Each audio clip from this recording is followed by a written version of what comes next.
manioc, au départ, c'est une culture vivrière qui n'est pas prise en compte dans les statistiques agricoles.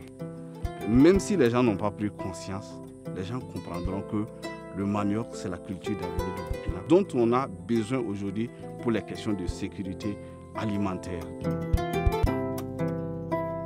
Je suis Gérard Sanou, je suis l'animateur des clusters manioc de Bobo. Je suis également le président de l'Union provinciale de production de manioc du Oué, donc producteur de manioc moi-même. Pour nous, producteurs de manioc, vous savez que nous sommes une filière qui était méconnue. Avec le PAPEA, nous avons eu des rencontres entre acteurs. Donc nous sommes assis autour de la même table pour discuter de l'avenir de la filière. Avant le PAPEA, nous n'avions pas trop ces genres de rencontres.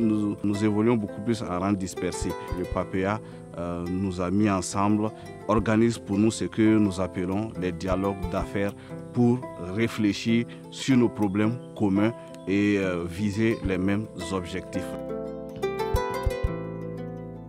Depuis la mise en place du cluster, il faut dire qu'il y a plusieurs problématiques qui ont trouvé solution. Il y a la mise en relation, parce que les acteurs déjà ne se connaissaient pas et les producteurs ne savaient pas à qui vendre leur production. Raison pour laquelle on a associé les transformatrices, les producteurs et les commerçants, qui sont donc les acteurs essentiels.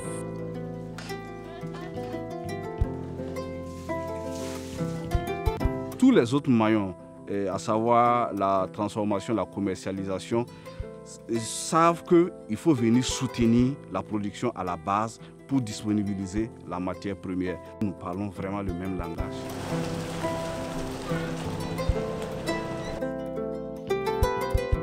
Je constate que vous avez eu la pâte. Effectivement, nous avons lancé la commande avec vous, on n'a pas eu de manioc. Donc nous avons dû faire recours aux gens de Ouroudara qui nous ont livré, le cluster de Ouroudara, Mathias qui nous a livré la pâte. Vous avez raison, ça c'est un problème réel à notre niveau. Quand il ne pleut pas, nous ne pouvons pas déterrer le manioc. Voilà, c'est ça notre difficulté aussi. L'appui du PAPEA nous permet d'être dynamique. Avec la mise en place des clusters, les acteurs eux-mêmes ont élaboré leur stratégie collective. Donc cette stratégie décrit des grands axes qu'ils auront donc à faire pour le développement de leur filière. Mon rêve pour la filière manioc, c'est de voir plus de 5000 hectares de manioc au Burkina irrigués pour produire en très grande quantité et mettre la matière première à la disposition des unités de transformation pour qu'elles tournent 12 mois sur 12.